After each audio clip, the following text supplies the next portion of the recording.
to date with any of the matches we're streaming but can't always catch the stream live, all of our SCT Improved Team League up goes up there, and a selection of our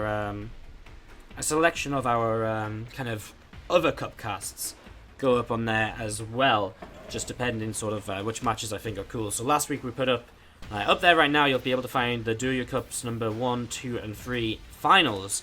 So they include Ryung versus Guru, Forte versus Symbol, and even Horror versus Pet as well.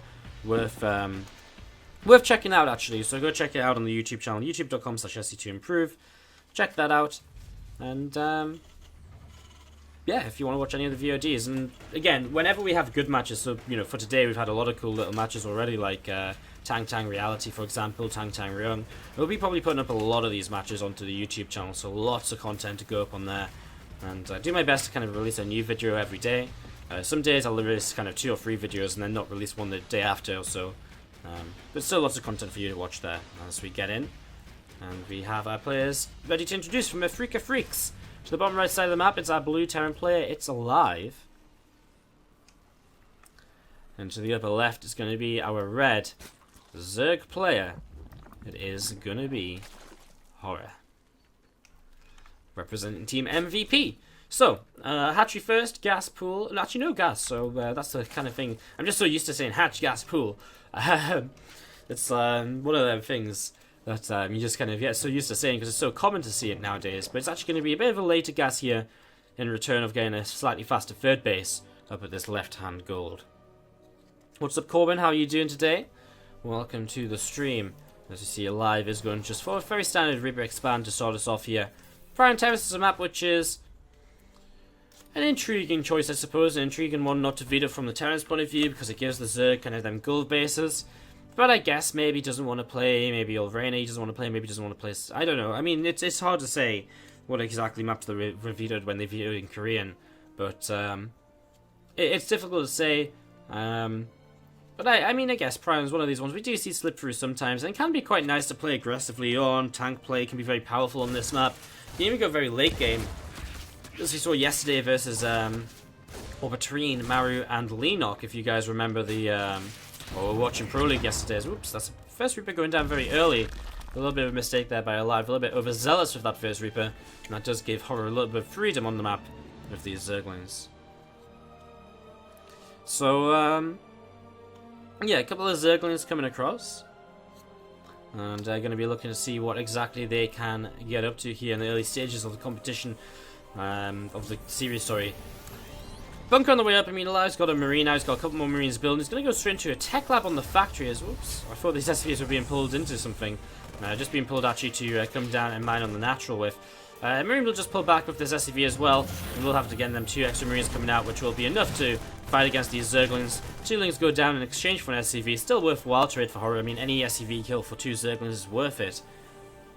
And just back away towards the upper left side of the map. Zergling speed is about halfway completed here by Horror.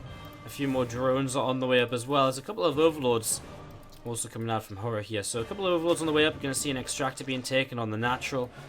I'm just going to see aLive just sort of setting up into a 3rd CC. Widowmine's being reacted at. Now that's a little bit different. So Widowmine drop here to start things off. Builds another tech lab too, so maybe a Banshee follow-up behind this as well. Although I'm not too sure if Banshee is really a smart way to follow up if you go in Widowmines to begin with, because you're already forcing detection, right? So let's see. He's actually going to pull this away. Lifts up. Maybe just factory onto the tech lab and then barracks onto the reactor. Build more barracks onto the reactor and so on. Yeah, it looks as though that will be the case here. As we see a Liberator follow-up from aLive, but a little bit of a supply block. A couple of depots about to finish, so he'll get out of that very swiftly here in just a few moments' time. So, a medevac coming across here. A couple of Widowmines in the medevac. Just going to be coming over to the left-hand side at the moment and looking to see what's going on. We've got a Rotron on the way up in the back of the mineral line as well. A couple of Evo chambers currently building up +1 missiles and +1 carapace. So a couple of upgrades coming in here from Horror. As you see, the injects continue to roll in. He is very nicely saturated already on these gold bases. Whoa, drones! Okay, well, the 2 Widowmines going off on the same set of drones there, so only 2 workers killed. Not too much of an issue. And that medevac taking a lot of damage, so it'll be difficult for him to get in once again. And get any further damage done from this point, Although that being said, 3rd CC is up early on in the game, so it's not, you know, imperative that he does damage.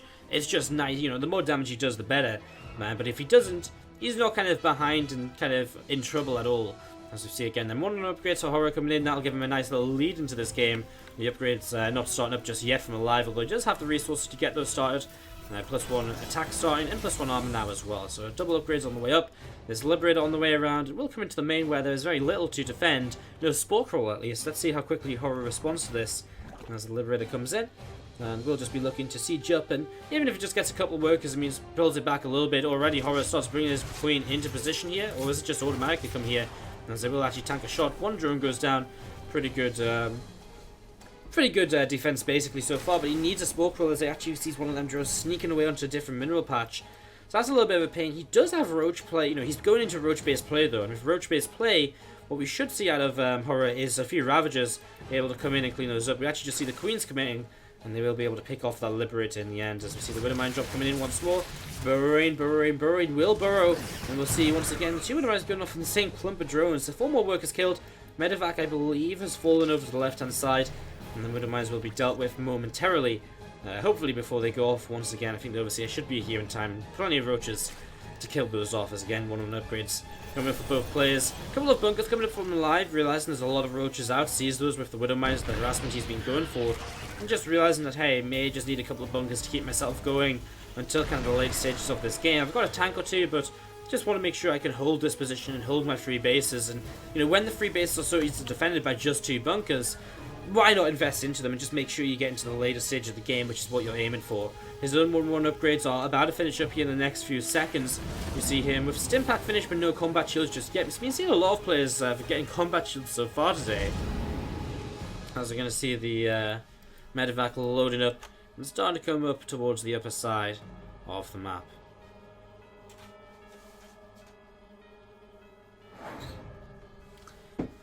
As we have the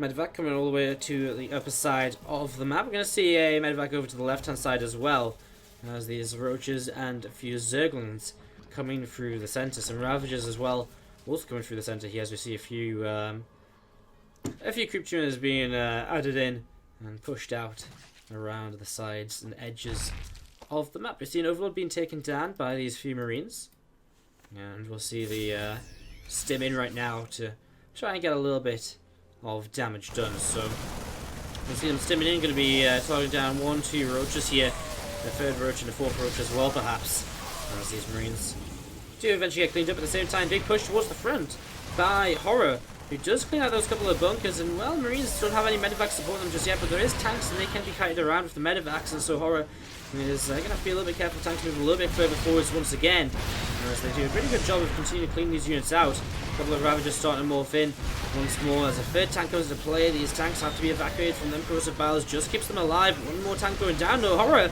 maybe just having enough to push on through here, but still another tank on the high ground as well. More tanks, and it really is the tanks being the saviours here. There's more Roaches coming in as well. Might actually have to see the Medevacs saving some of these SCVs soon. Horror does back away though, and loses quite a lot of his units, and loses a lot of his Ravagers in that as well, which is expensive for him. Only on 52 drones, so it was a very aggressive push with +2 missiles kicking in. Very aggressive push which has led into him now kind of being in a bit of a tough position. Has lost more resources, is a slight upgrade lead, but no armor, no carpets just yet, so upgrades will be equalized shortly. And he's got there's a lot of tanks on the map, and Horror very gas starved to kind of remake Ravagers, so he's kind of stuck on Roaches, which is far from ideal, and that's why Horror is so far ahead in supply right now, as these tanks are able to defend, deflect once again. Horror's map control is great though. Look at this, so many overlords. He sees every part of the map. There's actually some phenomenal map control, something you don't always see. As we have the Roaches just going to be coming back a little bit and joining together. See the couple of gases being taken by Horror as well. There's a few changes starting to come across the map, and just look to see what's going on and what is happening over towards the bottom right side. As you see these Marines unloading here in the main base, and they do lift up once again, and aLive just going to unload over to the right hand side, as we see +3, +2 on the way up for aLive, and combat shields also coming into play as well. A couple more siege tanks also coming up, And the drop to the left. So, I mean, just kind of units all over the place and kind of action all over right now, especially from aLive, who's dropping tanks all over this place. He does see a lot of overlords moving across the map, and that is going to be roach drops coming in to try and negate the tank-based play of his opponent. As these drops, though, still doing a lot of damage around the map. So many Ravagers here, roaches too. This is going to be a very interesting hold of these, these drops coming in as well. But we see the first few units already engaging without these roaches being dropped on top of the tanks. As we see more Marines need to come down from the high ground. At the same time, there is damage being done on the other side of the map by aLive with the drops. But can he survive over here? That's got to be one of our real questions, as he's losing a lot of his siege tanks. Did not retain many of those at all. And that puts him in a tough position, but at the same time, he's cleaned out the main base mineral line. He's cleaned out this gold-based mineral line. Drones are being cleaned out all over the place. So if aLive can just hold on, as you see this tank having to back away, maybe towards the low ground again. It's very tough to find a position to actually unload this tank in. If aLive can just hold on, he's done damage on the other side of the map to help himself out and keep himself in this perhaps. As these overlords are going down, so that's going to be no more drops available. SCV's pulled into this now as well, as this lair is going down. Horror has no response to this. He's cleaned up the drop to the left. This lair goes down, and that really will delay any further tech if this game does go late.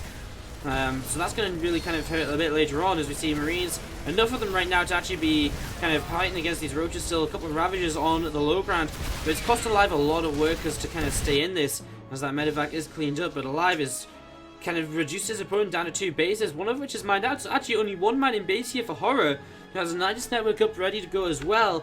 But upgrade lead now for aLive. His 2 upgrades is finished. His +3 attack is well on the way. It's just kind of holding on against another wave of Zerg here. Now there's a tank in the main base, and that needs to come into play, as we see the last little bit of gas from Horror coming in right now. A few Ravagers being added on, as we're going to see these Marines and a siege tank ready, set to go. As we see Stimmins hogs down a Ravager already. A few roaches in that overlord gets hogged down very quickly, so that's very effective. Forgetting the siege tank in the main base is a big mistake right now for aLive. That's something he needs here. He needs as much as he can get. Horror realizes he can't fight up this too effectively, and will just come after these SCVs instead. A couple of corrosive battles to get that third CC even lower. The main base, the natural mining out, the main base mined out. So actually aLive is struggling to mine here. If he loses these workers, if he loses this base, a drop is loaded up heading across the map. As we see at the same time, Horror re-established this gold base, is re-establishing the base to 9 o'clock as well.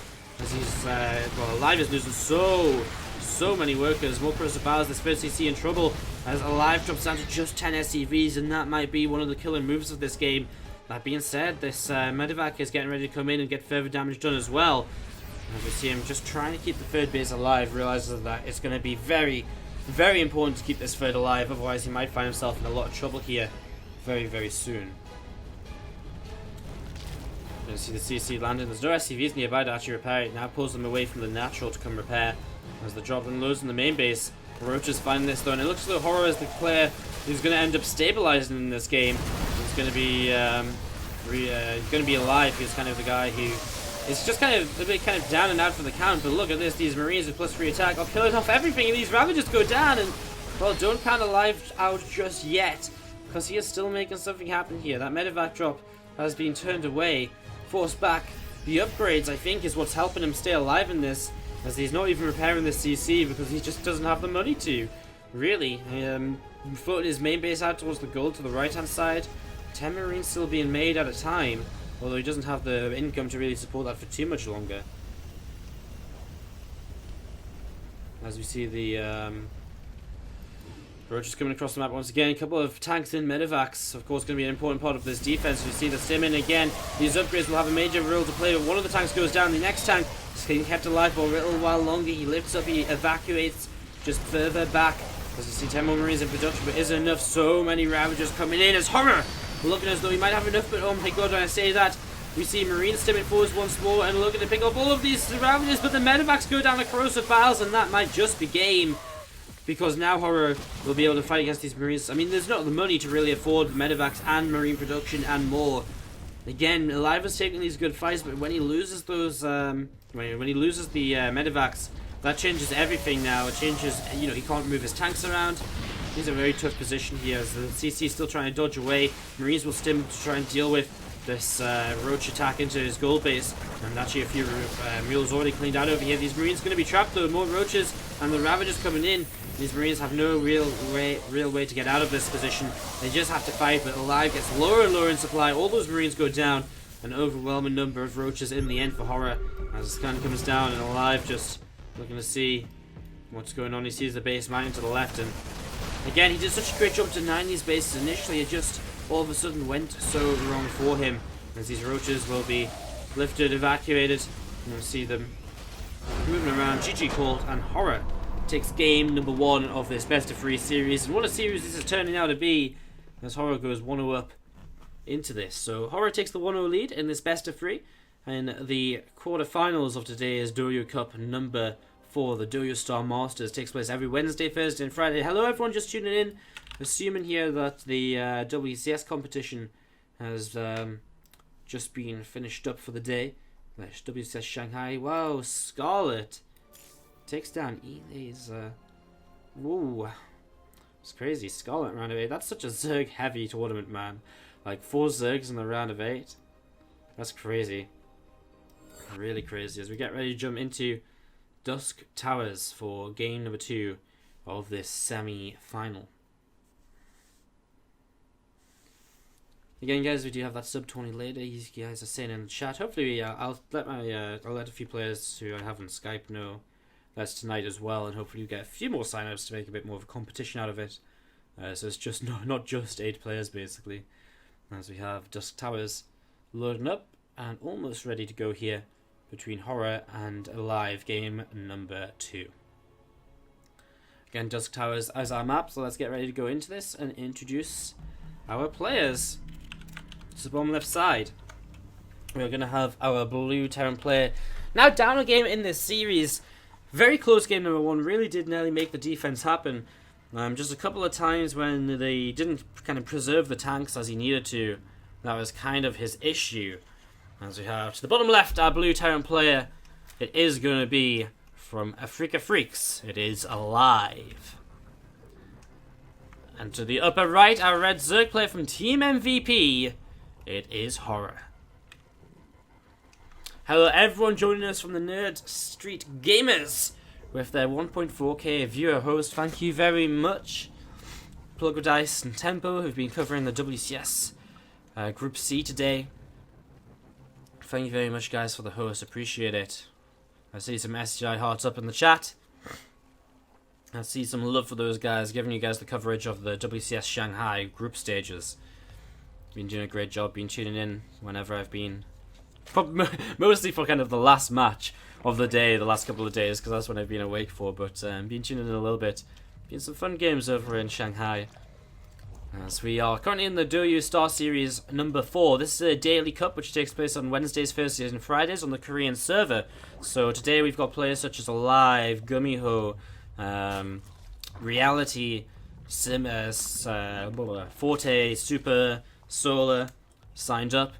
It's kind of the replacement for the Leifeng Cup, if you know what that is, although the Leifeng Cup will also be making a return in the near future. So, we're in game number 2 of our quarterfinal match here. Horror and aLive currently going head to head. As Horror was able to take game number 1 on Prime Terraces with a big Roach Ravager play. Very close game though. aLive really made a game out of it. It was not easy for Horror, and at times it did look as though aLive was the player in the lead and kind of the one who was taking advantage. At one point, Horror with only 1 man in base up, kind of 10-15 minutes into the game. As we see this Reaper going to be coming across, coming up to the top right side. Look to see what's going on, look to see what is happening over here, and look to see if he can get any damage done. He did lose the Reaper very early during game number 1. He lost the Reaper very early on in game number 1, actually, when he just kind of lost a couple of Zerglings, being a bit over-aggressive in the natural expansion. Let's see if he does the same here. He's so far actually picked off a drone just before that second spore comes down, and we'll see this first spore core being cancelled. And just trading here, Lings and the Reaper. A little bit of a dance, as we always see at the start of the TVTs. Back at home for our Terran player, factory on the way up. Second gas is already starting to mine. And so aLive going to be going into the starport as well. And we'll see what his follow-up will be as he lifts. He's actually going to move that factory right next to the starport. So intrigued to see what this means for him. Maybe a very fast Cloaked Banshee play as he starts the tech lab up over here. He's moving the factory away from the wall, which I guess is to stop Zerglings scouting it. You know, if Zerglings kind of run up the ramp and come up here, then they can't see this far. You can see about this far in. So by moving it back over here, they won't see kind of the Cloak Banshee play building or the tank play, whatever it might be still.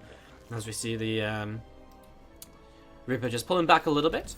Marine working his way against that Overlord for a couple of moments as the factory lifts, moves away, and the starport will now come onto this tech lab and start seeing that Cloak Banshee play here in the next couple of moments. Fusion Core, whoa! Not seen this build for a good long time.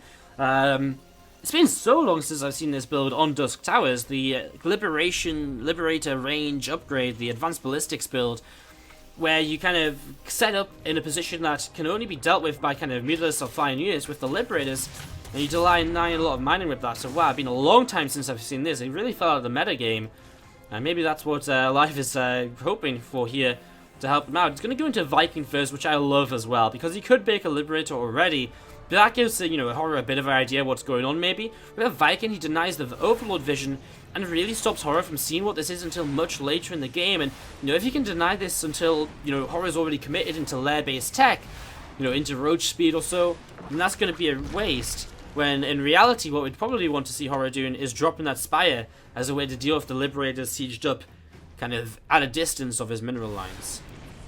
As we see the second Overlord being cleaned up here as well, so good damage already. 2 kills on this Viking. Very worthwhile Viking already, as that Advanced Ballistics is on the way up. The Liberator, first Liberator of the game, is about to pop out as well, and will begin to make its way across the map. Single Zerg coming across the scout as the third CC will come up behind this. aLive, looking for a macro play to follow this up, of course. Not really too much of a surprise there, as we see the Viking going to be coming up north. And this Zergling just going to be backing away and sitting on the third base, watching for the timing of that here. As we see, again, no real scouting just yet, and no real chance to scout just yet.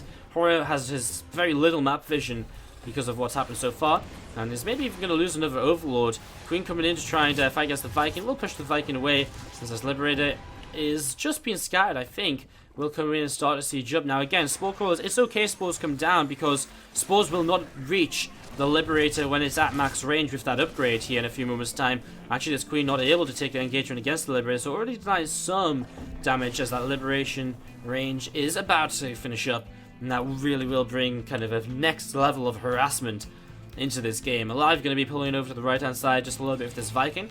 As the Unsieges here pulls back, and here we go. Now Horror knows what he's playing against. He's rushing up to Hive, which will not help him in this scenario.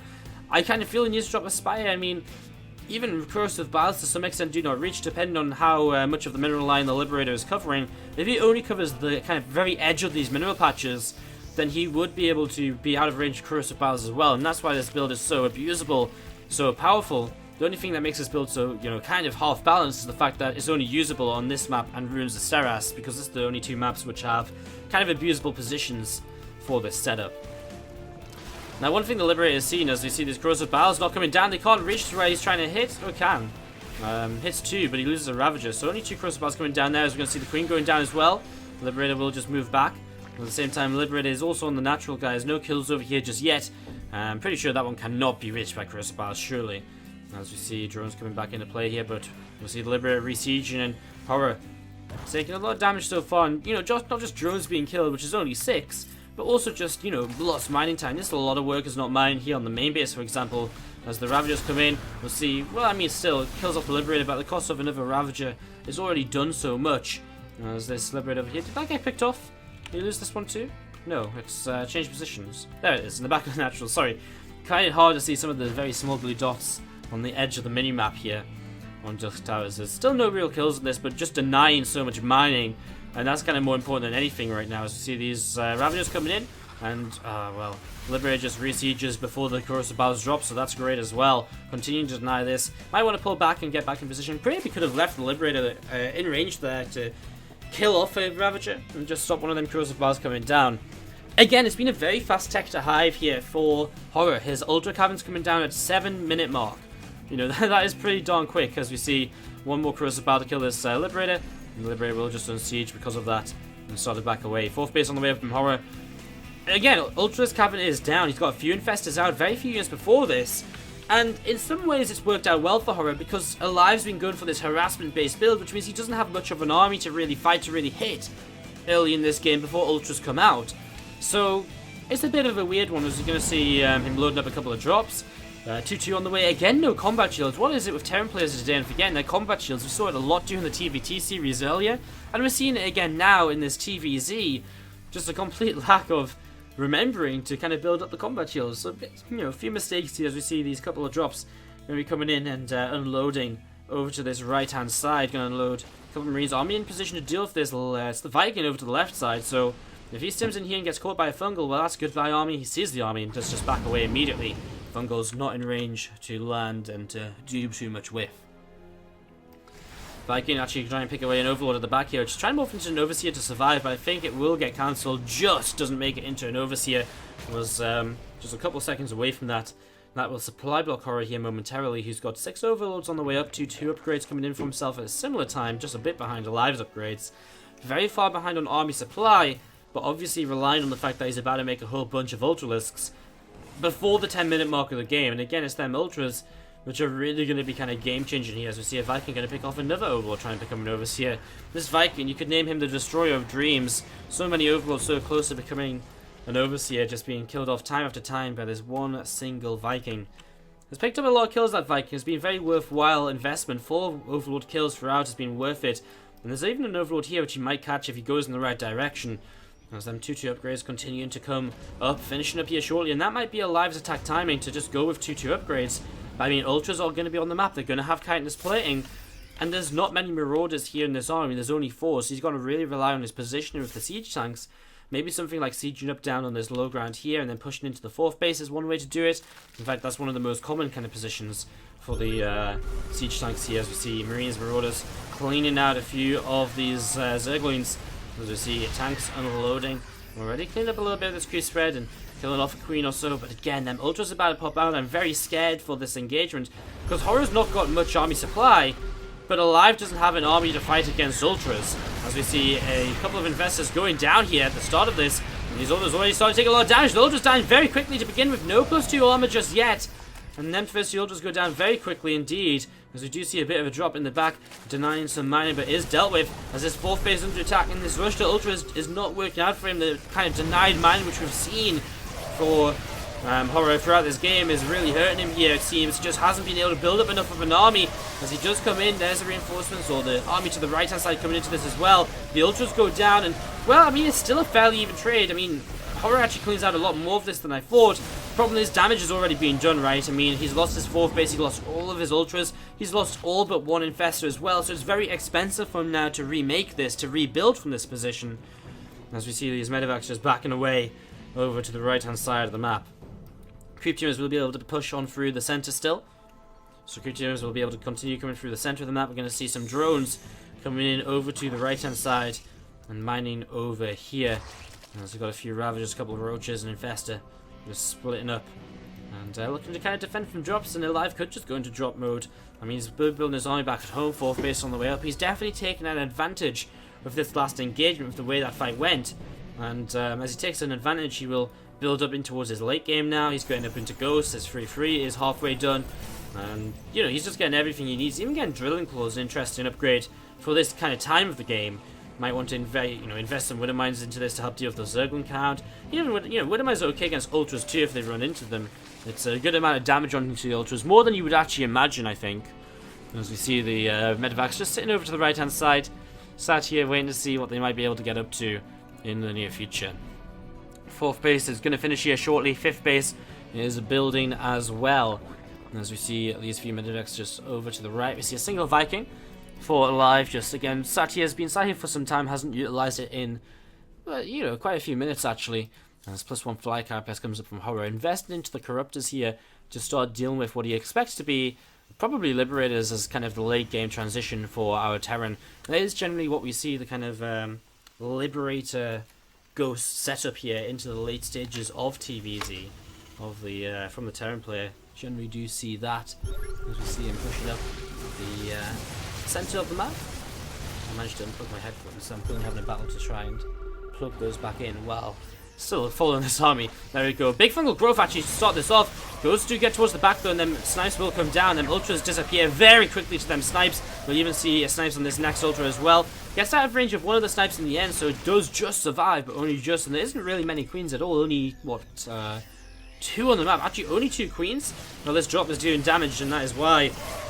So no Queens to really transfuse Ultras back up to health either, which means that Horror really is in a little bit of trouble here in game number 2. as we're going to see this coming forwards and looking to see what he can get up to. As we see these Marines, these Marauders coming into play, hunting down Ravagers and continuing to clean on out as we see these Ultras continue to disappear. And again, these Ultras disappearing faster than you usually see them. I see a couple of you guys asking in the chat why he doesn't have Kindness playing, but he actually did have Kindness playing as soon as the Ultras were out. He's had Kindness playing ever since Ultras were on the map, so it's just a case of it's just genuinely been like, you know, he just didn't have enough, and the Ultra's just, you know, too much Terran fighting on the same Ultra. It will go down very, very quickly as GG's, and that will be aLive taking game number 2 and tying up this series here in the Douyu Star series, or the Douyu Star Masters Cup number 4.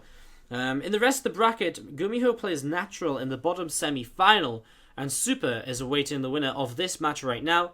And so we'll have a non-mirror matchup for the semis and for the finals too. Unless aLive goes all the way, we'll have a mirror matchup in the finals again. But we'll be following the winner of this into their match against Super straight after this, which will be a best of 3. And the winner of that into the finals as well, which will be a best of 5. So plenty of action still to come your way from the Douyu Star Masters here today, guys. Again, this cup takes place every Wednesday, Thursday and Friday from midday CET. So if you're enjoying the action, enjoying the games, enjoying the casting, hit that follow button on the stream to see when we're live, because we'll be covering this event every single day, whenever it's on, which is every, again, Wednesday, Thursday and Friday. So hit the follow button to see when we're live again in the future, or to see when we're live with other events as well, such as the SC2 Improved Team League and more. Central Protocol going to be map number 3 of this best of 3 deciding map here, and we'll be getting into this in just a few minutes time as we get Orbital Shipyard was hosted, so we're actually going to decline that and jump into Central Protocol for our 3rd map of this series. Again, we're in the quarters. Winner of this plays Super in the semis. Top 3 get paid out in this event, $75 to first, $35 to second, and $15 to third place, which means there is a 3rd place match as well. But it does get paid out. It does get played out at the same time as the finals, which means that you know, if it's getting played out at the same time as the finals, we don't get to cast the 3rd place match, unfortunately. I don't think players would be too... players generally don't want their replays to be shared, so I don't think we'd probably get the replays of the players to cast it afterwards either. So we get ready to jump on into this game number 3. Lots of GGs coming into the chat again. How is everyone doing today, guys? Shout out once again to the Nerd Street Gamers for hitting us up with that host after they finished up their WCS broadcast. Again, really do appreciate it. How's everyone doing? Welcome to the stream. If you're wondering who I am, if you're not really familiar with this stream, I'm Wardy. I'm currently a full-time streamer, caster, content producer for StarCraft 2 and solely StarCraft 2. So, again, I do urge you to hit the follow button to see when I'm live again in the future if you enjoy what I'm doing. To the bottom right-hand side from Afrika Freaks, it's our blue Terran player. It will be aLive here on Central Protocol. One of the more interesting maps in the map pool. And could see a lot of different things we can see here. Let's talk about them, the exact kind of specifics of the map and what this means for TVZ after we introduce our player to the upper left-hand side. In the teal, just because everyone wants to play in some kind of blue colour apparently, it is going to be our Zerg representing Team MVP. It is Horror, a finalist of last week's Douyu Cup. He made it into the finals of Cup number 3 on Friday, where unfortunately he did lose out to Pet in the finals. So, Sentinel Protocol is this map where the natural is sort of a little bit far away from the main. The ramp's a little bit wider than certain ramps, which we do see sometimes. The main thing to note is lots of surface area around the edge of the main base, and that makes free rack sweeper play, like what we're going to see out of aLive here, very, very viable. Now, free rack sweeper play is definitely strongest in the horizontal positions because your Reapers are, kind of protected by ledges already when they come in. To basically get in and intercept Reapers coming across the map, you've got to go all the way out of your main, around the entrance to your natural, and all the way around here to intercept these Reapers. But in cross spawns, it's a little bit easier because the Reapers, you kind of obviously have to come around here anyways, but the Reapers don't come in only from this side. They'll come in more through the center, which means kind of more towards the natural and a bit easier to pick off, although for the most part, we should be seeing Horror play defensively here in the early stages against this Reaper play. The first Reaper about to pop out in aLive will probably go and try and figure out where his opponent is here in the early stages. As he rallied straight across the map, he's going to go cross map straight away, so maybe just saying to himself, man, these guys, this happened so much last week too, these guys are still scouting vertical spawns here on Central Protocol. Why? Why do they keep scamming vertical spawns? It's disabled. It doesn't make any sense. It looks as though both players, I think the Overlord maybe saw the SCV and the SCV saw the Overlord, which is maybe why we see the Reaper coming straight towards the cross spawn. They're starting to get some damage done. I mean, the more damage you get done with this first Reaper, the better of a position you'll be in when the next set of when the next Reapers come and when the pressure really starts to pile on here. Already 2 Zerglings being killed off, another grenade, nice little bit of mining. Queen taking a bit of damage too, nice grenade to get a bit of extra damage on that, and just to blast it away and keep up the keep this Reaper alive. Make sure it's going to be nice and safe here. As we see the third Reaper is already coming across the map. Rotron being dropped, which is a very standard response to the 3x Reaper play nowadays, and this is why this map is so good for Reaper play. You jump up on this side and all of a sudden you're back in the natural on another ledge. You're going to see these Zerglings. Well, they're not going to be able to do too much without Zergling speed anytime soon, so surprised he's actually just going to keep on attacking into them, because he's just going to lose every single Zergling if he does that. And that does open the Reapers to kind of attack the mineral line perhaps, maybe get in towards these Queens. 5 Reapers now can definitely take on 2 Queens, although there's a third. Maybe time for them Reapers to pop down and pop back up towards the natural, where there is just a single Queen.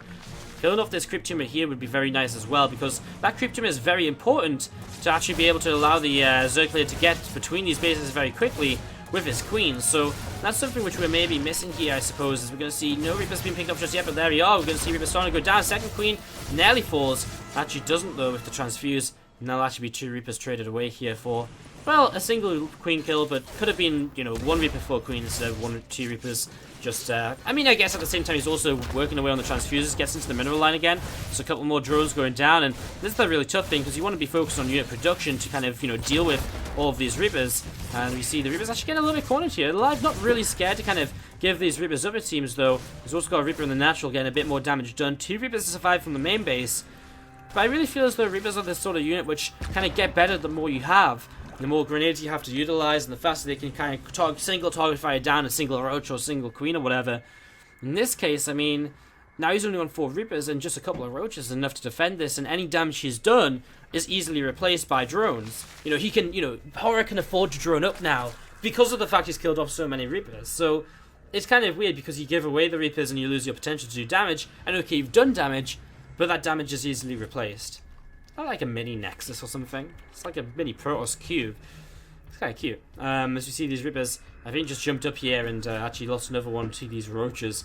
Nidus network on the way from Horror. That's the real thing we want to be talking about next. Is this something actually, I mean, aLive has been around this base a little while, but he has not seen that Nidus. Has seen a lot, but nothing to kind of tell him it's going to be a Nidus play.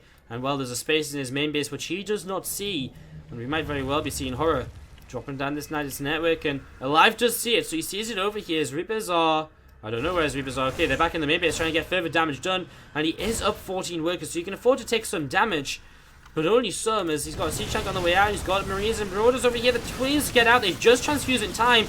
Marines continue to fight this. A few of them will start to load up into that bunker. Stim is very close to finish, and actually aLive looks as though he's got enough units here. He transitioned out of Reaper play and he's gone into Bio, and he's got more than enough Bio to hold on to this, and this has not been successful for Horror. He loses everything. This last Queen goes down as well. More Roaches pop out, but only 4 of them. 3 Marauders kill Roaches so quickly. The Marines as well adding on a lot, and this Nidus will go down. Now a tank out as well, and Horror has lost everything. GG, aLive comes back from the 1-0 deficit after losing out on Prior and Terraces